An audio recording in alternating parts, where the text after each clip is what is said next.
Please welcome to speak to us the funniest man on earth, a performer of legendary comic genius, a children's book author of profound depth, an individual of enormous compassion who is doing so much to make our world a better place, the great Jim Carrey.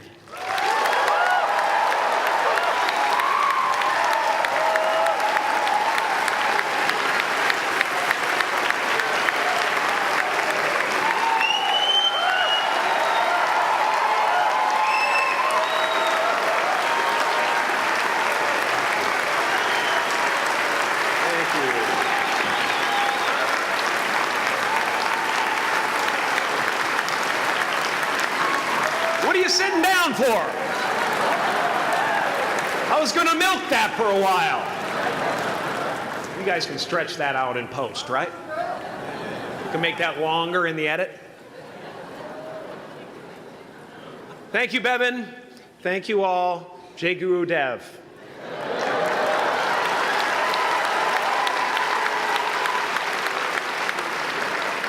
I brought one of my paintings to show you today. I hope you guys are going to be able to see it okay. It's not one of my bigger pieces, so you might want to move down front. Get a good look at it. Faculty, parents, friends, dignified guests, graduating class of 2014. And all the dead baseball players coming out of the corn to be with us today. After the harvest, there's no place for them to hide. Fields are empty. There's no cover there. I'm here to plant a seed today, a seed that will inspire you to move forward in life with enthusiastic hearts and a clear sense of wholeness. The question is, will that seed have a chance to take root? Or will I be sued by Monsanto and forced to use their seed?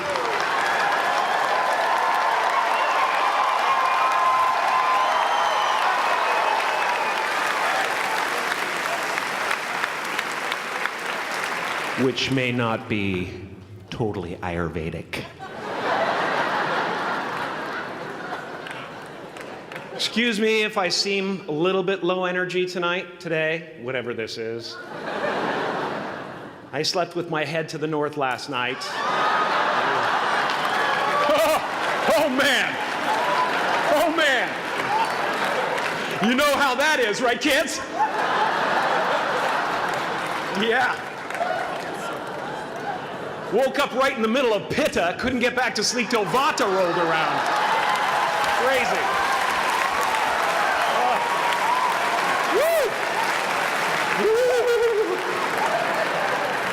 But I didn't freak out, you know. I used that time to eat a large meal. Connect with someone special on Tinder. Because life doesn't happen to you, it happens for you.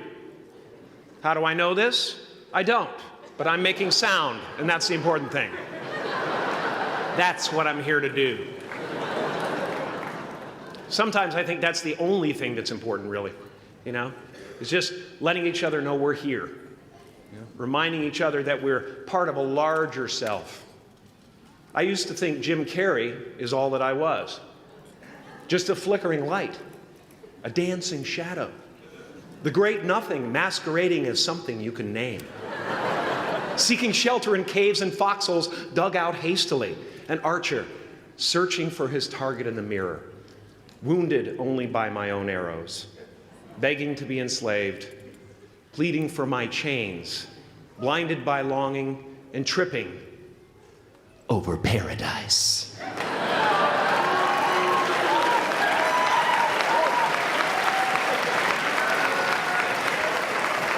I get an amen? You didn't think I could be serious, did you? I don't think you understand who you're dealing with. I have no limits.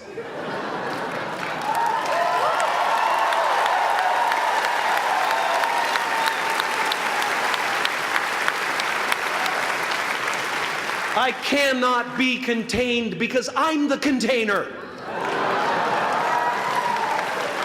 You can't contain the container, man. You can't contain the container. I used to believe that who I was ended at the edge of my skin, that I had been given this little vehicle called a body from which to experience creation. And though I couldn't have asked for a sportier model, it was, after all, a loaner and would have to be returned. Then I learned that everything outside the vehicle was part of me too. And now I drive a convertible.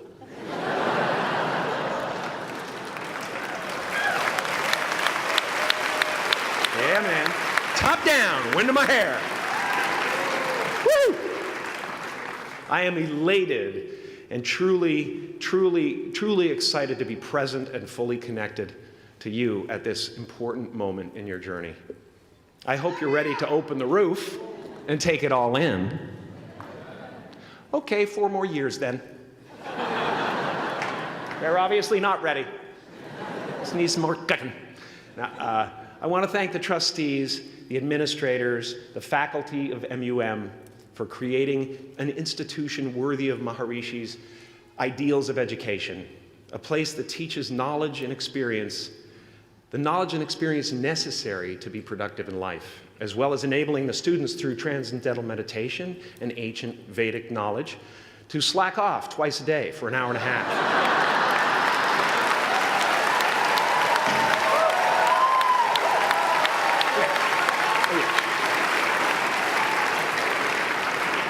Don't think you're fooling me. But I guess it has some benefits. It does allow you to separate who you truly are and what's real from the stories that run through your head. You have given them the ability to walk behind the mind's elaborate set decoration and to see that there's a huge difference between a dog that is going to eat you in your mind and an actual dog that is going to eat you.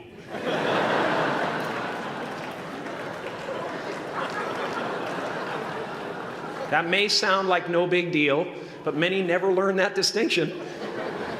And they spend a great deal of their lives living in fight or flight response. I'd like to acknowledge all of you wonderful parents. Way to go. What a fantastic job you've done. For your tireless dedication, your love, your support, most of all, for the attention that you paid to your children. I have a saying, beware the unloved, because they will eventually hurt themselves or me. But when I look at this group here, you know, I feel really safe. I do. I'm just going to say it. My room is not locked. My room is not locked. No doubt some of you will turn out to be crooks. But white-collar stuff, you know, Wall Street, that type of thing, you know, crimes committed by people with self-esteem. Stuff parents can still be proud of in a weird way. And to the graduating class of 2017, -3, you didn't let me finish. Congratulations. Yes, give yourself a round of applause, please. Please.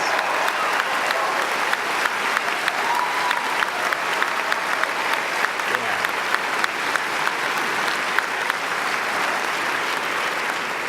You are the vanguard of knowledge and consciousness, a new wave in a vast ocean of possibilities. On the other side of that door, there's a world starving for new ideas, new leadership. I've been out there for 30 years. She's a wildcat. Oh, she'll rub up against your leg and purr until you pick her up and start petting her, and then out of nowhere, she'll swat you in the face. It can be rough out there, but that's okay, because there's soft serve ice cream with sprinkles. I guess that's what I'm really trying to say here today. Sometimes it's okay to eat your feelings.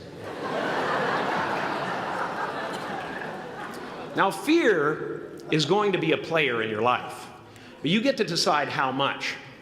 You can spend your whole life imagining ghosts, worrying about the pathway to the future, but all there will ever be is what's happening here, and the decisions we make in this moment, which are based in either love or fear.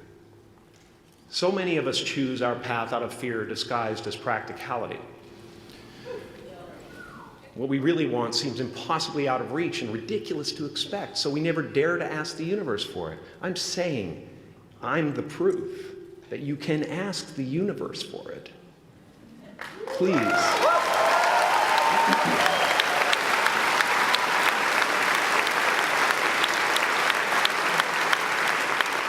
And if it doesn't happen for you right away, it's only because the universe is so busy fulfilling my order.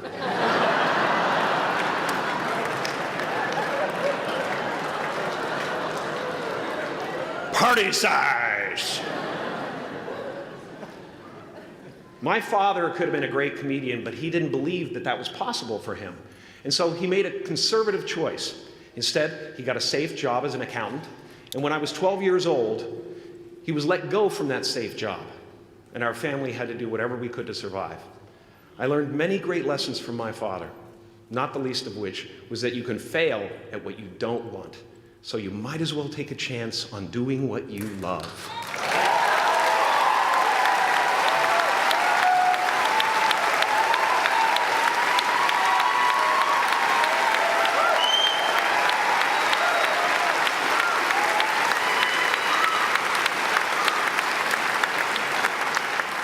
It's not the only thing he taught me, though.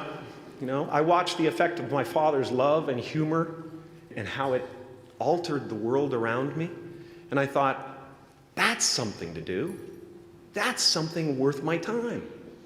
It wasn't long before I started acting up. You know, people would come over to the house and they'd be greeted by a 7-year-old throwing himself down a large flight of stairs. They would say, "What happened?" And I would say, "I don't know. Let's check the replay." I'd go back to the top of the stairs and come back down in slow motion.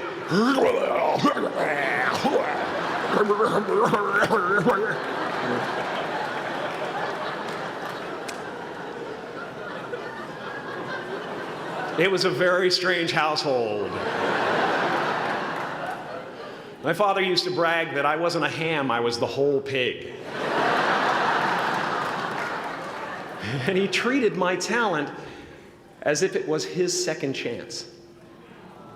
When I was about 28, after a decade as a professional comedian, I realized one night in LA that the purpose of my life had always been to free people from concern, just like my dad. And when I realized this, I dubbed my new devotion the Church of Freedom from Concern. The Church of FFC.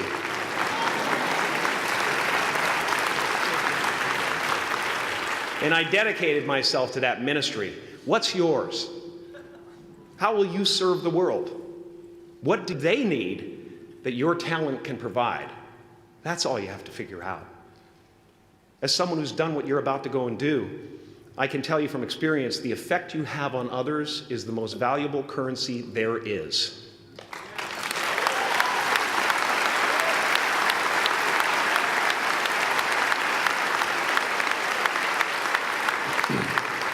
Because everything you gain in life will rot and fall apart, and all that will be left of you is what was in your heart. My choosing to free people, from concern got me to the top of a mountain. Look where I am. Look what I get to do. Everywhere I go. I'm going to get emotional because when I tap into this, it really is extraordinary to me. I did something that made people present their best selves to me wherever I go.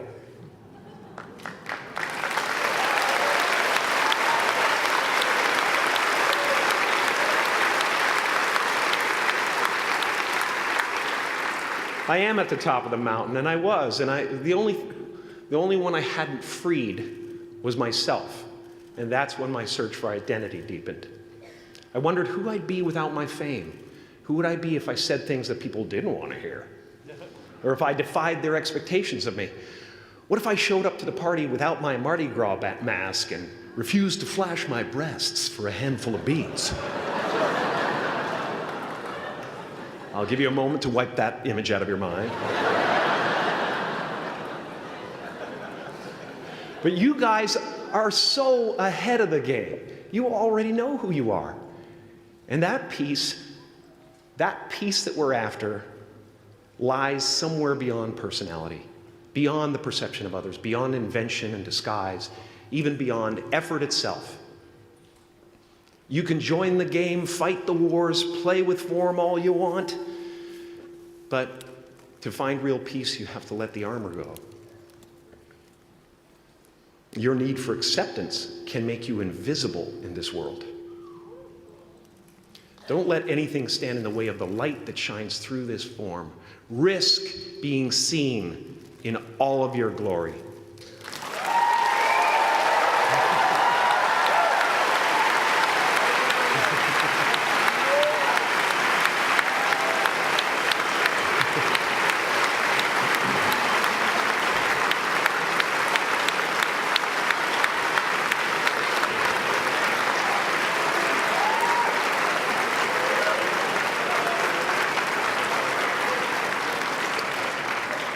It's not big enough. This painting is big for a reason. It's called high visibility. It's about picking up the light and daring to be seen. Here's the tricky part. Everyone is attracted to the light. The party host up at the top, who thinks unconsciousness is bliss and is always offering to drink from the bottles that empty you. Misery below her. Despises the light, can't stand when you're doing well, wishes you nothing but the worst. The Queen of Diamonds, under him, needs a king to build her house of cards. And the hollow one down bottom there will cling to your leg and say, please don't leave me behind, for I have abandoned myself. Even those who are closest to you and most in love with you, the people you love most in the world, will find clarity confronting at times. This painting took me thousands of hours to complete. And when I was finished, thank you, thousands of hours, yes. I'll never get them back. I'll never get them back. I worked on this for so long. I was weeks and weeks like a madman alone on a scaffolding. And when I was finished, one of my friends said, this would be a cool blacklight painting. So I started over.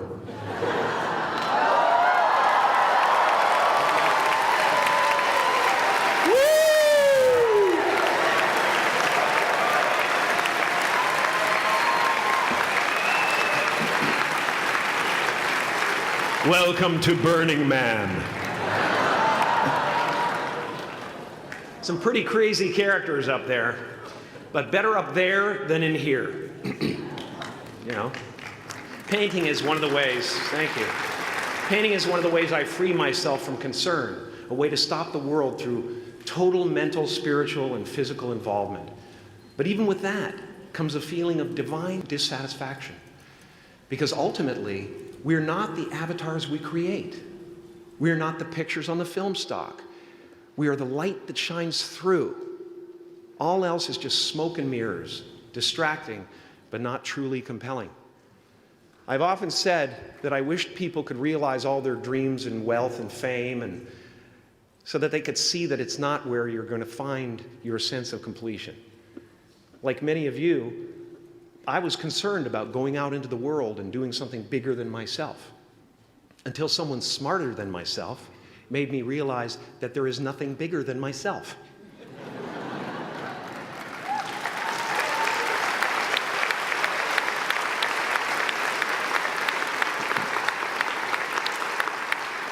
My soul is not contained within the limits of my body. My body is contained within the limitlessness of my soul. One unified field.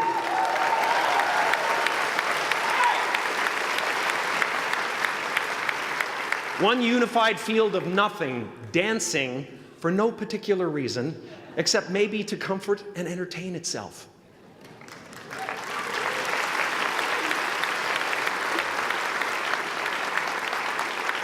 As that shift happens in you, you won't be feeling the world, you'll be felt by it. You'll be embraced by it. Now I'm always at the beginning. I have a reset button, and I ride that button constantly. Once that button is functioning in your life, there's no story that the mind could create that will be as compelling. The imagination is always manufacturing scenarios, both good and bad, and the ego tries to keep you trapped in the multiplex of the mind.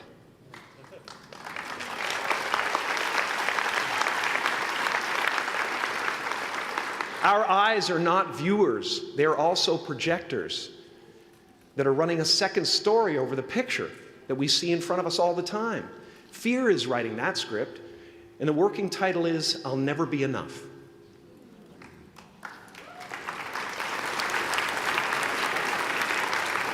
Now you're going to look at a person like me and say, how could we ever hope to reach those kind of heights, Jim? How can we make a painting that's too big for our home? How do you fly so high without a special breathing apparatus?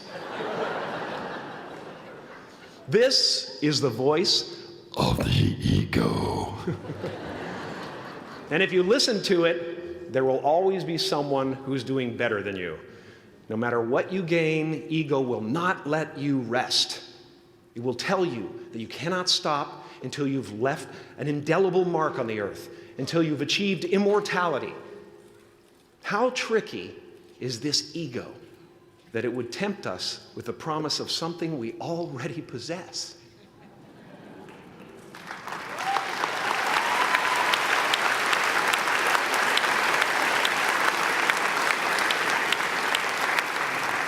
So, I just want you to relax.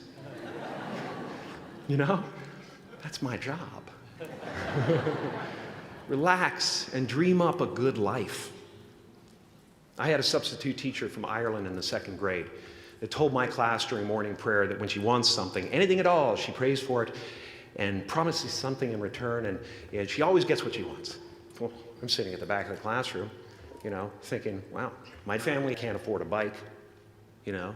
So I went home and I prayed for one. And I promised I would recite the rosary every night in exchange.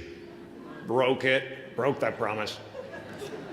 But 2 weeks later, I got home from school to find a brand new Mustang bike with a banana seat and Easy Rider handlebars.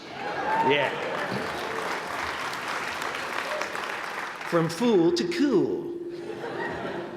My family informed me that I had won the bike in a raffle that a friend of mine had entered my name in without my knowledge whatsoever. So that type of thing has been happening to me ever since. As far as I can tell, it's just about letting the universe know what you want and working toward it while letting go of how it comes to pass.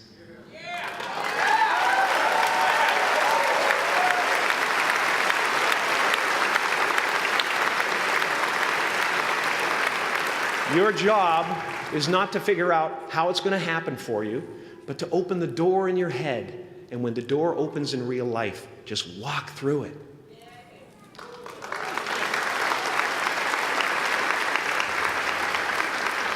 And don't worry if you miss your cue, because there's always doors opening. They keep opening.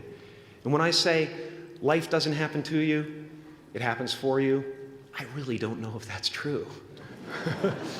I'm just making a conscious choice to perceive challenges as something beneficial so that I can deal with them in the most productive way. You'll come up with your own style. That's part of the fun. Oh, and why not take a chance on faith as well?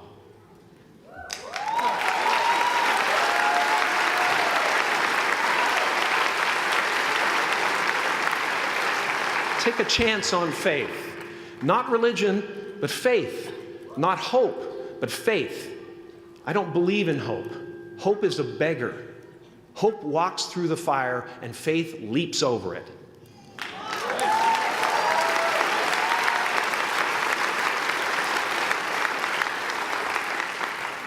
You are ready and able to do beautiful things in this world. And after you walk through those doors today, You will only ever have two choices, love or fear. Choose love, and don't ever let fear turn you against your playful heart. Thank you so much. Thank you, Odell. I'm so honored.